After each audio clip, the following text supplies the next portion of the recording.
fruit, miracle fruit, sabi nga ng mga Italiano. Ang daming bunga ng miracle fruit. Ayan, no? Tingnan nyo naman, hindi na po mabilang. Sana maging ganito yung ating suha. More. Sino po ang gusto mag-order na, ibibigay ko na lang. Pero sana po ay magamit nyo, no? Sayang. Kailangan din natin diligan ng calcium nitrate.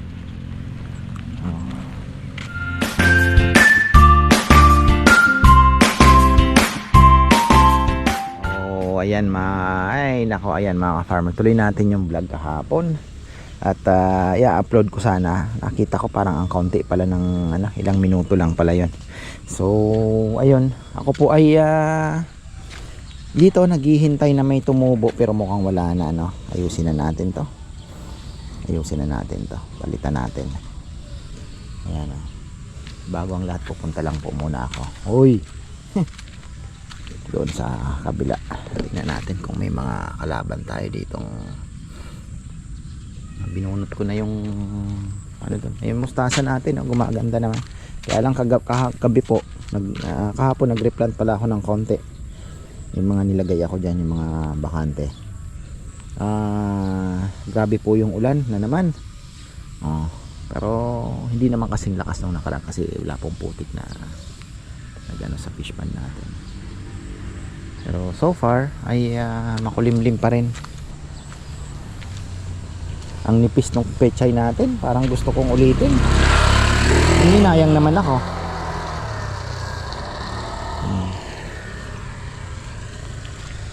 Ang kangkong kukuha kami dito, then papalitan na natin kasi yun naman parating na next week makukuha na yan.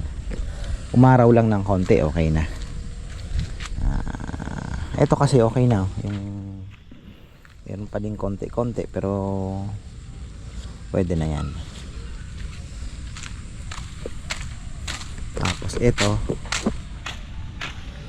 hindi naman nasira.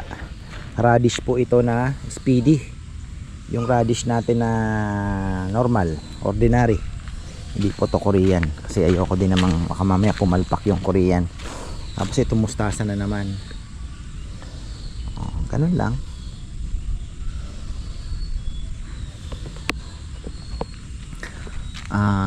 Mamaya punta tayo doon, silipin natin yung sitwasyon po doon sa talungan at mga sili kasi alam ko bumaba na yung lupa. Ayun, nakalitaw na po yung pinaka kanto nung so hopefully wala na rin tubig gaano. Yan na, silipin natin yung ating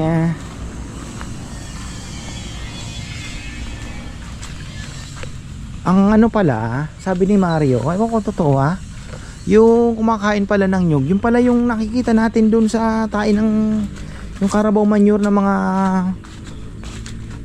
ano ba ang tawag dun, yung yun daw yung nagiging uang pagka naging mature ba, sabi ko dapat pala pinapatay bihira yan. So ayan na po yung tubig, tuloy-tuloy pa din yung daloy syempre. Ayan. Pero ang kinaganda, wala na tayong tubig dito sa talungan. Ayan, wala na pong tubig. Namumunga na uli yung ating mga sili. Dami dito. Itong kalaban natin yung Purten shoot borer. So ayan, dito kahit maputik. So wala nang tubig. Ayan, nagawa na po ng paraan na na natin, na kuha na natin yung tamang ng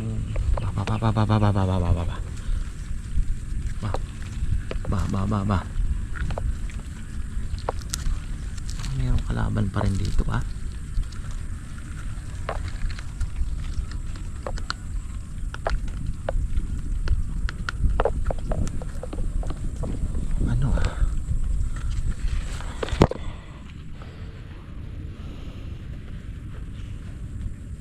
Ayan tignan nyo. So ayan, okay na. Okay na yan. ito yung kinainan. Awa ng Diyos, wala naman pong ano, at least hindi na, ay hindi ito yun, nandito sa kabila. Ito ba yun? Kailangan yatang ulitin mahal na mahal pa naman natin ang mga nyug na to. So si Kongkong nagpalagay na rin po ako ng fertilizer dun sa kabila, sa taas. May litsunan yung mga nyug doon kasi kailangan din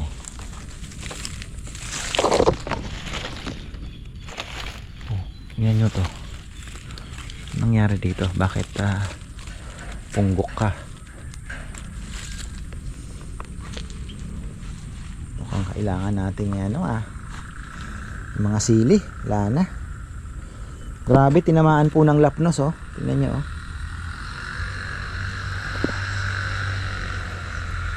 sili natin. Tag-ulan talaga.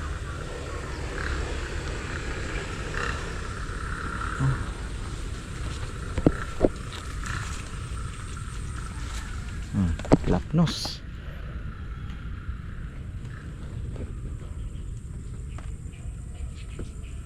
Hindi kasi kami nag-i-spray din po mga farmer, kaya 'di ba? Fungicide siguro kailangan. Pero pagka ganyan daw wala na kumalat na. Replant na lang.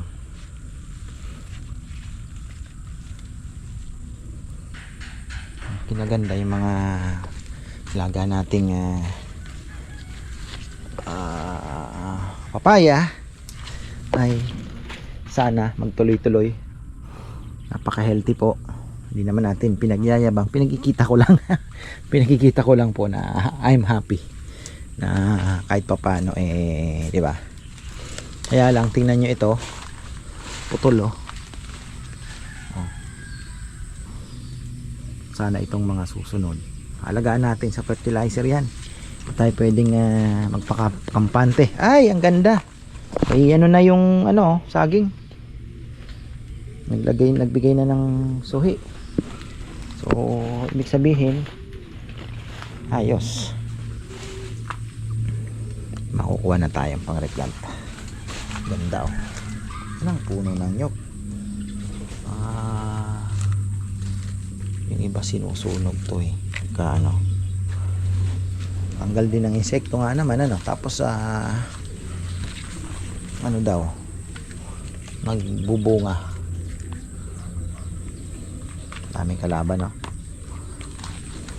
isang ikot ko may dala akong lason para madali sila. Mahirap yan, problema po ng iba yan, hindi nila alam kung paano patayin, pero kami simpleng simple lang ang pang patay dyan. Simple lang naman ang pampatay dyan. So ayan, sana maglakihan yung ating mga papaya. Diba? Nakakatuwa. Daming palaka.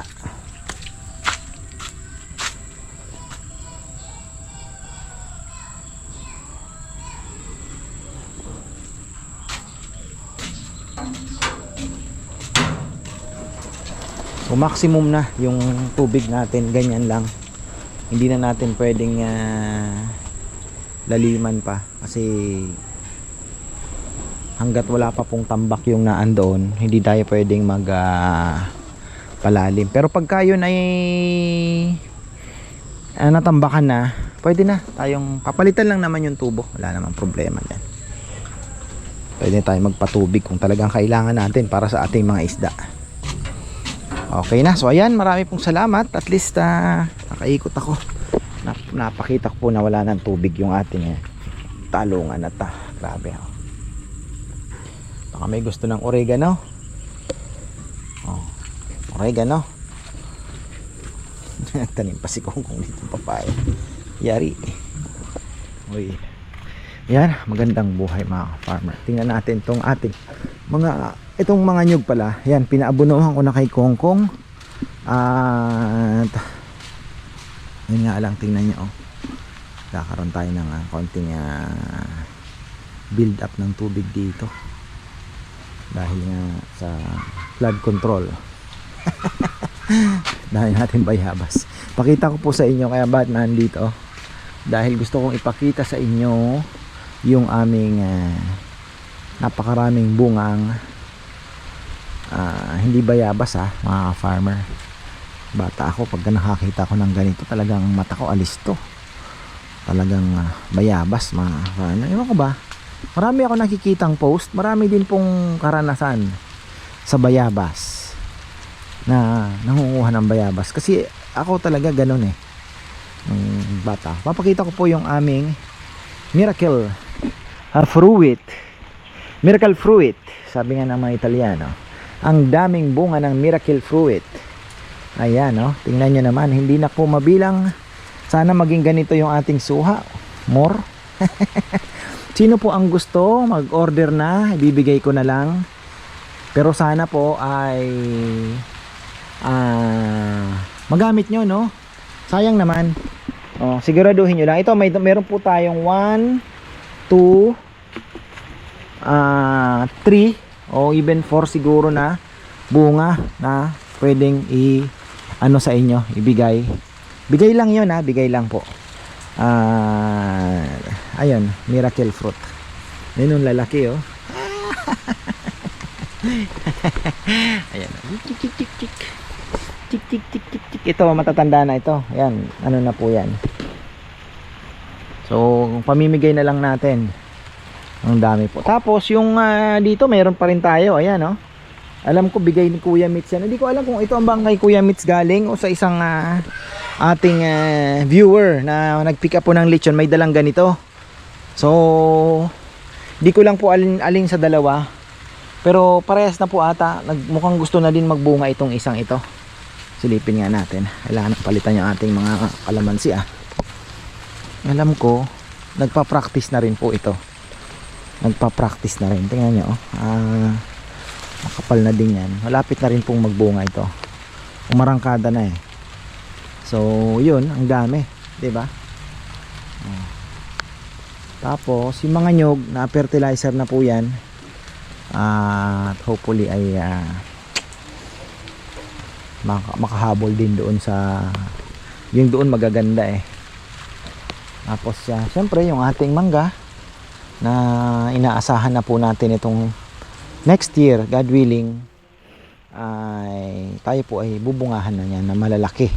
Kaya maglalagay na ako ng mga potassium diyan sa pagilid niya para malaki po ang bunga. So ayan miracle fruit. Baka gusto nyo, kung alam nyo pong lutuin, wag nyo pong kukunin na hindi nyo naman pala alam, masasayang lang. Baka may mas, di ba, mas may makinabang pa. Kasi maganda daw po yan sa kalusugan. Tayo po ay nagpapaulan ngayon. At ayan, fertilizer na yung ating mga nyug dito. Malay nyo, gumanda pa po itong nyug natin. At di ba,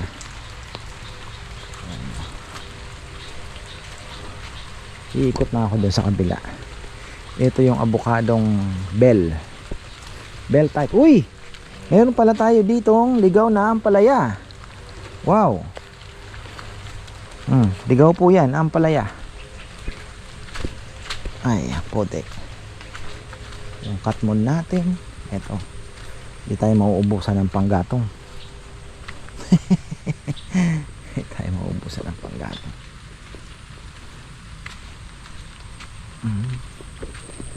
Wala na atang balimbing wala na, nahuhulog na yung mga balimbing din. Binubutas din kasi.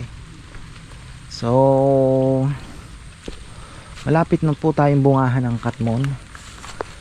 At siguro mabilis na lang po ito. Malapit na po tayong bigyan ng bunga nitong katmon na ito. Ano, 1,000 lang po ito binigay sa akin ni tita doon sa Palayan. 1,000 pesos. Ayun din yung isa niya. Tapos yung pili natin ay nalungkot na. Nilipat ni John. Yung tama lang na hindi na pinagalaw ni Bebe. Pero sana mabuhay. Ito po yung piling nilipat natin, which is talagang kailangan gawin. Dahil wala hindi po mangyayari. Hindi po malalagay yung yung kubo. na isa, pero sana mabuhay. Ayan o. Pero pag hindi, talagang ganon, sacrifice mga farmer. Kaya sabi ni Bebe wag na, tsaka okay na daw po yung area doon, na dalawa na nga lang ang kubo. Tapos ito na yung nakuha natin na gabi. Ayan, laing yan sa San Simon yan, dadami din yan. Ako, nandito yung tubig pala. Ayan o, ang dami po natin palaka. Atsuete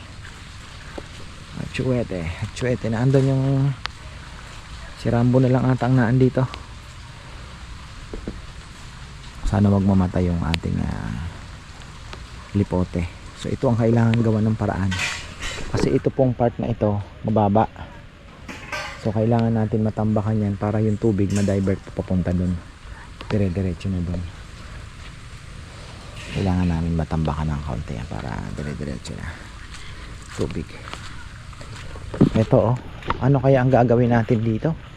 Parang ayaw na magpalipat. Malamang iiwasan na lang siguro, hayaan na lang po natin siya. Gawa natin ng paraan. Kung mas maganda, wag na po natin ilipat yung avocado natin. Yung isa hindi gumaganda, ito hindi po gumaganda. Parang nagkamali ako ng palipat dito, baka dahil kulang sa araw, pero ganun talaga. Ayun naman, mukhang bubungahan tayo niyan mga 2 years siguro. Baka nga next year magmulaklak yan hindi natin alam. Kasi pa 3 years na rin po yan. Ang ganda ng mga papaya natin doon. So far wala pa naman pong nagdidilaw. Ang ganda talaga. So far maganda. Sabi ko kay Kongkong magtanim pa ng siling panigang, dahil namatay na po yung mga siling panigang natin dito sa baba. Yung mga nasa baba na siling panigang ay dedo na. So pinitas niya na yung mga bunga. Hindi niya alam kung may ano pa, may tawag dito, may makakasurvive, pero halos patay na po. So tayo naman baka tanim tayo dito, singit lang sa ilalim ng papaya. Pailan-ilang puno lang naman, siguro isa dito, isa diyan, ganyan. So kahit pa paano may mapipitas pa tayo, kasi baka magmahal. Ang hirap po pag nagmahal, talagang napakasakit sa bulsa. Yung suha natin wala pa pong laman, wala pa, ito matagal pa. Wala pang kalaman-laman, pero sagana naman po sa fertilizer to. Hindi naman tayo wala pang gaan pa. Hindi naman siguro tayo nagkulang. Ang dami natin linagay na potassium dyan. Triple 14 0060. Yung pinitas ni Neo malaki na din sana. Ayan. Langka natin gumaganda Aviark. Sayang nga sana kung natambakan pa po ito. Kung natambakan natin yan, ang laki pa ng space na pwedeng pagtamnan. Tapos yung isang Aviark pwede ko nang ilagay dito sa may corner dito. Ayoko pa munang ilagay kasi tapos doon yung aquarium na to at tatakpan na po ata. Ayan lang dyan laki pa ng tataniman dito. So ayan, tapos yung tubig natin, sarap mag-ikot-ikot ng maambon ayan. Ay, may laing din tayo. Actually itong laing na to maganda din naman maganda po yung laing na yan. Kami ang kumuha niyan sa bundok. Bala ko nang kuhanin tong mga bok choy, kaya lang konting kembot pa yun laki na. Bok choy din siguro ang itatanim natin dito nung pisahan na. Ayoko na kasing sprayin sana, kaya lang wala ngayon talagang din yan, parang pechay din, patakaw sa uod. Ito ay kukuha tayo ng panggulay. Si Tita Corazon Solis daw ay naghihingi din. Sayang nga tita. Dapat pala hindi ko muna inano. Sayang naman hindi mo inabot yung mustasa. Dahil nakatapos lang natin mag-replant. Itong mustasang ito mga 2 linggo pa po ito bago ma-harvestan. Kailangan din natin diligan ng calcium nitrate.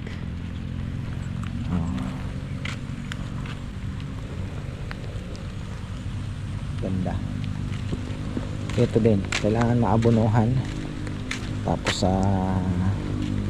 alam nyo na abunuhan natin. Ano na lang siguro, calcium nitrate, sprinkle ko na lang. Pero yung doon hindi pwede kasi pag dumikit sa mamamatay. So ayan, tayo naman ay magtatalbos mga ka-farmer. Ayan, tuloy natin ang vlog. At ito dadaanan to ng mga gulong. Ayan, talbos tayo. Sarap naman ang talbos ng kamote. Syempre healthy to. Mahaba-haba oh. Ito ganyan na lang si Rowan paborito. Ay Rowan, si Neo. Favorite po ni Nene ito. Mamaya subukan nating i-vlog kay Bebe. Papablog ko kay Bebe kung paano niya sampal-sampalin ang sarili niya pag kumakain ito. Yun oh.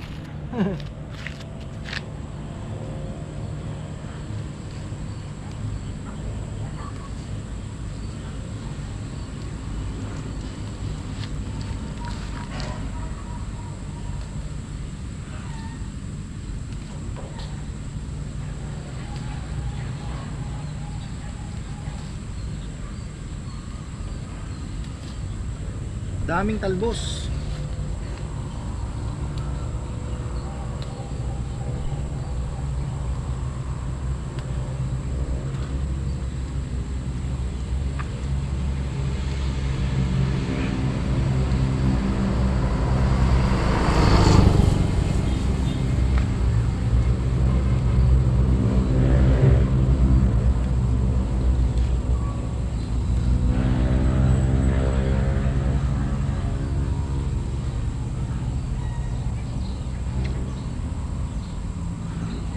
Wala nang alisan sa pwesto.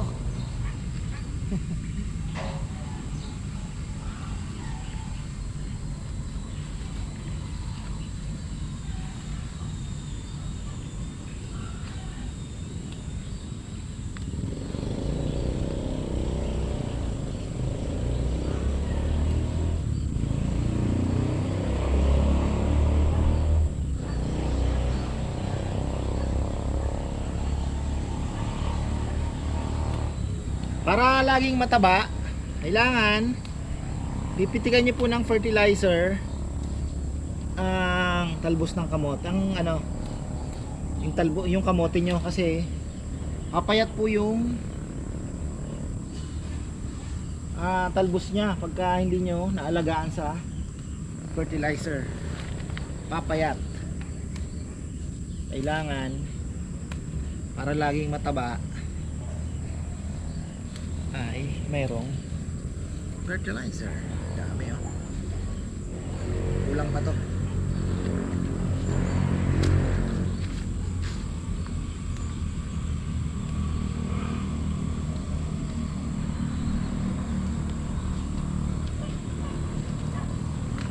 Dami dito oh. Tataba. Grabe.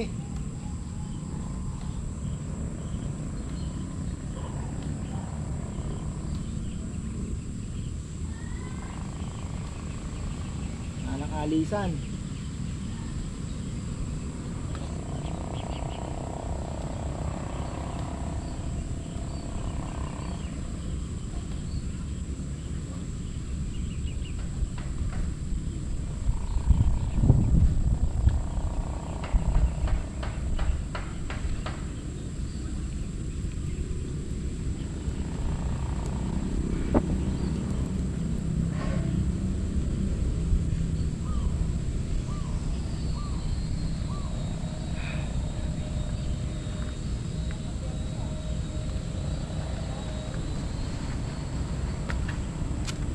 Ay Sorry naman. Yan oh. Dami pa. Naunahan lang tayo ng kambing kahapon, pero so far dami pa po. Si Tita Corazon tamang-tama nanghihingi din. Tapos after ilang ano lang yan, after ilang 2 to 3 days lang makikita mo meron na naman. Lalo na po't inulan tayo, naghahantay lang ng araw yan. Tamang-tama meron na po tayong fertilizer din na sinabog. For sure ay magiging mataba po yung ating mga talbos ng kamote. Bala kong magtanggal ng ano sa napamain ako ng banda tsaka ilang dendro. May nakuha akong dendro na napaka laki galing doon sa Kidapawan na Davao Oriental ata ang nagla-live Lynn's Garden. So ayun, marami din po silang mga inaalok na orchids. Yan. Bala ko sana na itong ating tilapia ay wag mo na ipakita, pakainin. Kaya lang di ko po matiis din dahil ang bilis po nilang lumaki. Nakakatuwa talaga. So at bala ko pala ito mga farmer dagdagan. So nag-order na ako ng kulambo. Ang gagawin ko sa kulambo, invert. Tapos ano ako ng pampabigat. Siguro round bar lang na kwadrado. Kung ano ang sukat ng ilalim ng kulambo, nakaganon siya para at least nakababa. Tapos nakabuka yung kulambo natin. Doon ko muna ilalagay yung fingerlings na bago para hindi sila magwatak-watak. Gagawin natin, pakakainin natin ng lalagyan natin ng konting shade tapos fry mash. Yun po yung naisip ko. Kasi parang nung sabi ko dati na yung tilapia, sabi ko parang okay na. Tinitingnan ko habang nagpapakain ako. Sabi ko kung hybrid kasi to baka po hindi ito mga agad, lalong-lalo na po laging busog. Baka kulangin tayo dahil syempre yung hindi lang naman po yan ano, di ba, pang personal, yung mga tauhan natin, syempre kukuha din yan, mamimingwit din, which is hindi naman natin ipagdadamot. So ayun, baka ko kapusin kasi syempre sabihin mong 3,000, di ba, baka kaunti din lang po ang, hindi natin alam kung gaano karami. Basta yung pinapakain ko hindi po sila ganun karami talaga. So parang sabi ko baka kapusin nga. So 6 weeks difference. Next week papadeliver tayo ng another 3,000. Approved na po sa kongreso yan, na pirmahan na ni madam. Kaya okay na. Alam naman si Bebe, wala naman po yan. Go lang ng go yan. Bahala ka. So ano, ayun, halagay tayo. Siguro dito na lang tayo magano para dito rin sila masanay kumakain. Yung ating pang simple pleasure. Alam niyo yun, napakasarap pang pakiramdam. Nakadungaw lang po ako dito. Papakain ka. Alam mo, para kang ay hypnotize. Sa totoo lang. So, ayun. Baka mamaya maglagay pa po ako ng another takal na pagkain para may makain uli yung ating mga ano bago matulog. Ay nako mga farmer, ayan, thankful sa lahat ng bagay syempre. So ayun, pakain na muna ako ng kalapate. Ayan, hanggang dito na lang po muna. Bukas hindi ko alam kung makakapag-upload pa ako dahil tomorrow is Saturday, medyo busy na naman tayo. Ayun, bumalik pa rin si Bebe, oh. Ano bang ano niya, monitor niya pa yung naandoon kasi syempre para at least okay na rin pagkatapos. So ayun, maraming salamat at magandang buhay.